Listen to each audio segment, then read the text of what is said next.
aborde la dernière séquence de cette matinée, ici sur la scène du Hub Forum. On continue à parler confiance, bien évidemment, mais cette fois-ci, comment développer cette relation avec ses publics. BNP Paribas Talkwalker nous en donne un exemple parfait tout de suite sur cette scène.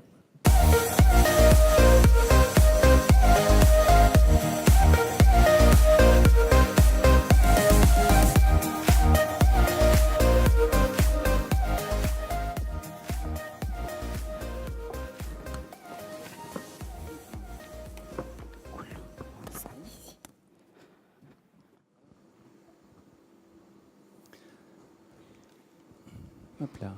Et bonjour. Bonjour tout le monde. Donc effectivement, j'ai pris la direction du social media, de la stratégie social media de BNP Paribas il y a 6 mois, dans un contexte où 80% des gens, 80% d'entre vous, ne suivent pas les entreprises sur les réseaux sociaux. Et pour les 20% qui les suivent, la préférence va nettement aux marques de vêtements, aux pure players et aux médias. Autant vous dire que je ne vais pas faire de l'augmentation de l'audience des 200 et quelques comptes dont on dispose chez BNP Paribas sur les réseaux sociaux, le KPI de la performance de ma stratégie. Ce chiffre, en fait, il surprend personne. La chose qui est intéressante dans cette donnée, c'est qu'elle rappelle que la réputation des groupes, et a fortiori la réputation de BNP Paribas, se joue à 100% en earn, c'est-à-dire ce que les autres disent de nous. Et tout mon enjeu, tout l'enjeu de la stratégie que je déploie pour le groupe, c'est d'activer ce earn. Donc, oui, c'est là qu'on s'aperçoit qu'il y a un truc qu'on a zappé, qui est la petite zappette. Là. Bon, les slides ne sont pas non plus extrêmement riches. Donc ça doit certainement nous aider. Donc, je reprends comment on s'y prend pour changer de paradigme et adopter une stratégie earn-centrique. En fait, il faut partir de ce qu'est le web social. Le web social, c'est une association de communautés, plein de communautés d'intérêt qui discutent entre elles, qui interagissent entre elles. Et qui sont en perpétuelle mutation. Et tout mon enjeu, c'est d'arriver à enraciner BNP Paribas dans toutes les communautés connexes au sujet structurant pour nous. Et ces communautés, elles sont extrêmement nombreuses, extrêmement vastes.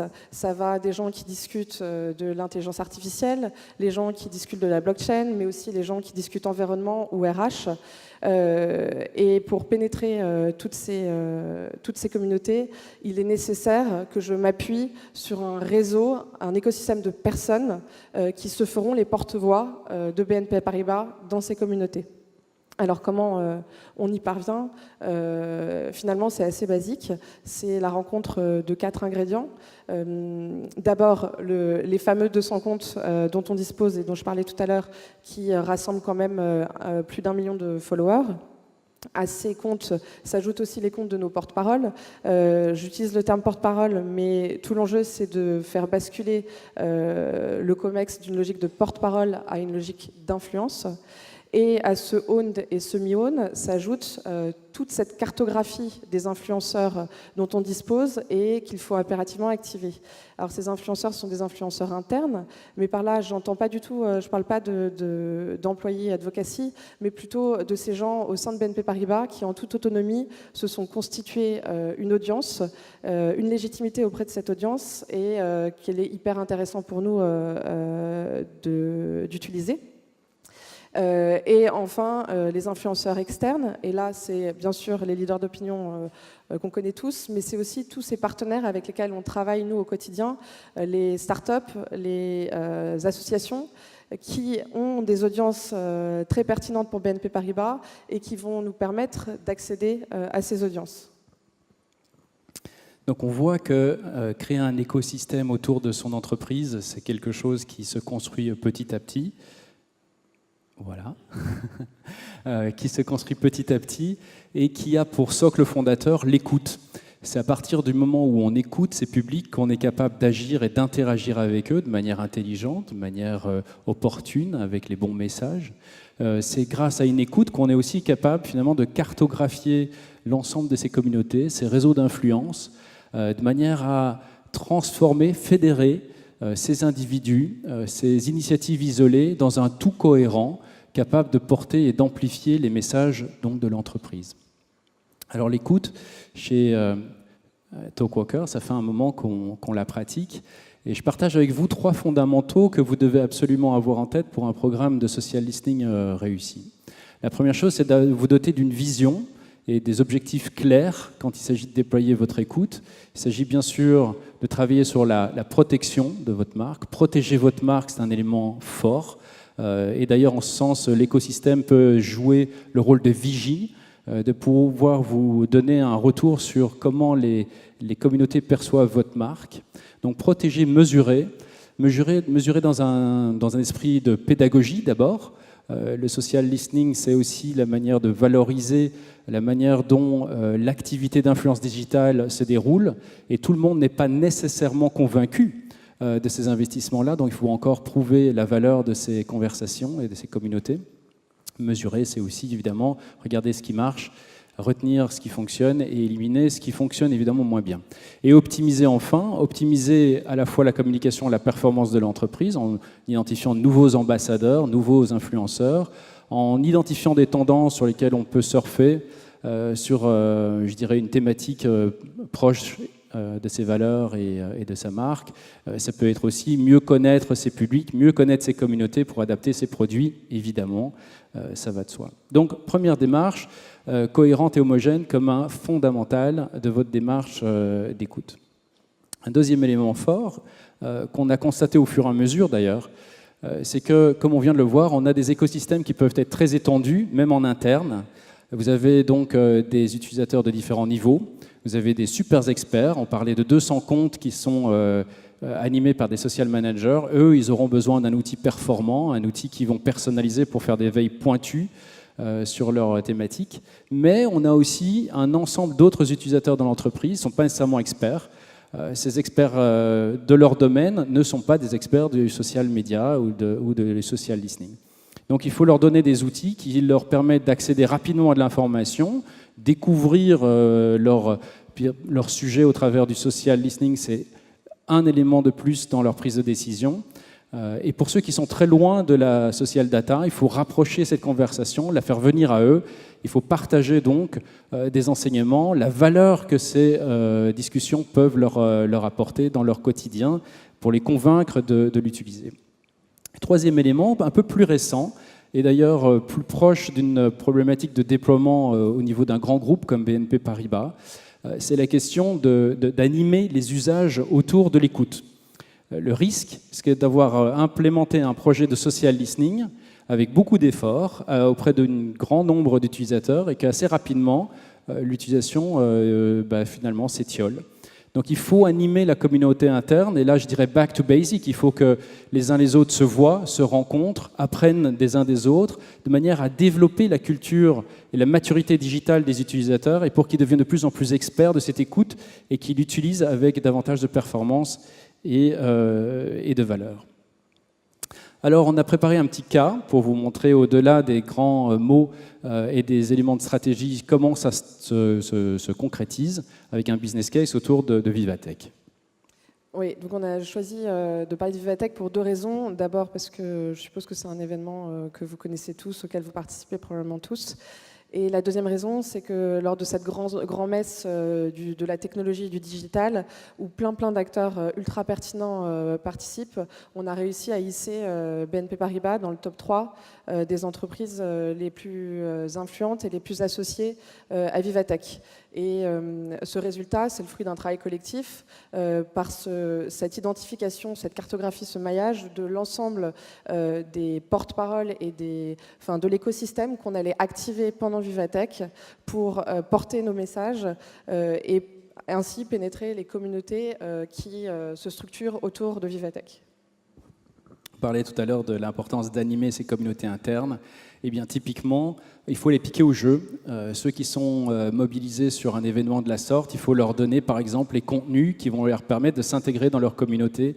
Ceux, par exemple, en amont de Vivatech, qui ont généré de l'engagement, justement, sur la thématique des startups, d'innovation. C'est un élément qui peut leur permettre de s'inspirer. Leur donner les règles du jeu, c'est important aussi. Quels sont les mots-clés qui vont structurer la conversation ? Il faut qu'ils les connaissent avant d'arriver sur Vivatech pour pouvoir jouer le jeu à égal avec ceux qui sont présents. et aussi identifier certainement ceux qui vont venir, qui s'annoncent, les influenceurs importants qui s'annoncent sur Vivatech, de manière à ce qu'ils puissent préparer le maillage qu'ils peuvent éventuellement construire avec eux, de manière à développer et amplifier les messages de l'entreprise. Au cours de l'événement, c'est intéressant de suivre aussi, on parlait de mesurer tout à l'heure, donc pilotage temps réel, heure par heure. Ici, sur cette slide, ce que vous voyez sur la partie gauche, en vert foncé, ce sont les comptes de BNP Paribas. En vert clair, ce sont les employés qui entrent dans la danse. Et en gris, vous voyez finalement toute la communauté innovation qui est présente à Vivatech, qui va réagir. On voit donc cet effet d'influence, cet effet que recherche justement Marie-Sophie, de voir que cette conversation va être portée par des communautés qui sont sensibles à ces sujets. À tel point qu'on voit aussi en termes d'efforts collectifs, dans l'ensemble des mots-clés associés à Vivatech, vous avez Positive Banking, qui est un des sujets qu'il porte, et qui apparaît en concurrence d'ailleurs avec des sujets qui sont génériques, Vivatech 2018, très difficile de concourir face à ce hashtag-là, mais on voit qu'il apparaît. Et évidemment, c'est toujours intéressant de regarder la viralité d'un post et de regarder celui ou celle qui a réussi à finalement passer un message avec une viralité importante. Mesurer, c'est aussi par rapport à un objectif. L'objectif ici, on rappelle, 2 objectifs essentiels. 1, développer sa communauté. On voit donc avant et après la communauté BNP Paribas.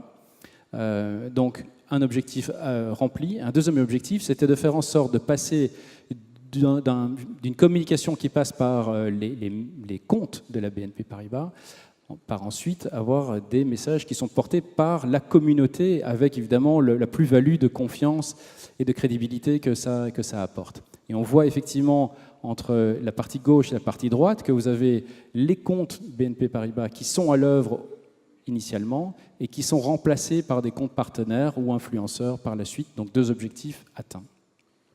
Tirer un bilan d'un événement, on disait tout à l'heure, donc 3e marque la plus associée, 5e source d'engagement. Alors je pense que chapeau bas, parce que quand même, pour une entreprise qui n'est pas tech, arriver à pénétrer ce classement, et quand on voit les autres qui sont devant, on peut dire même la première entreprise en termes de source d'engagement sur un événement de ce type. Donc un très beau résultat. Un très beau résultat, avec toujours les possibilités d'optimiser. On parlait d'optimisation tout à l'heure. Quand on focus sur la visualisation des marques sur Vivatech au travers de leur logo ou de leur identité visuelle, on remarque que d'autres marques entrent sur le podium, et c'est intéressant de regarder comment ils y sont pris pour essayer de finalement travailler ces événements la prochaine fois dans cette optique-là. Alors évidemment, L'Oréal, ils avaient un robot maquilleur. Bon, c'est difficile de conseiller à BNP Paribas de faire la même chose. On s'en doute bien que ça ne va pas avec les valeurs, enfin, sauf que je me trompe. Mais en tout cas, ce sont des éléments qui sont des points d'appui pour inspirer la campagne la prochaine fois. Voilà. En conclusion, Marie-Sophie. Oui, donc en conclusion, en fait, là, on vous a présenté le cas Vivatech, mais cette méthodologie, cette stratégie, on l'applique à tous les événements auxquels on participe. Et au-delà des événements, c'est aussi cette logique qui nous guide dans l'ensemble de nos prises de parole sur les sujets structurants pour nous. Et qui, pour la réussite finalement de ces initiatives, on voit bien qu'il y a une part technologique. C'est vrai que la technologie apporte beaucoup de facilité dans l'usage et dans les insights qu'on peut avoir dans ce type de campagne. Mais le leadership interne est nécessaire. On voit bien que ce n'est pas l'outil lui-même qui va réussir à fédérer une communauté interne d'influenceurs ou qui va réussir à intéresser évidemment des communautés externes. Donc là, on voit vraiment le rôle, le duo, le partenariat qui est super important à avoir. Il faut avoir de la méthode, il faut avoir des outils. Il faut animer cette communauté interne, mais il faut le leadership interne aussi pour porter ces initiatives au plus haut niveau. Voilà. Merci pour votre écoute et puis à votre disposition pour des questions ou des réactions.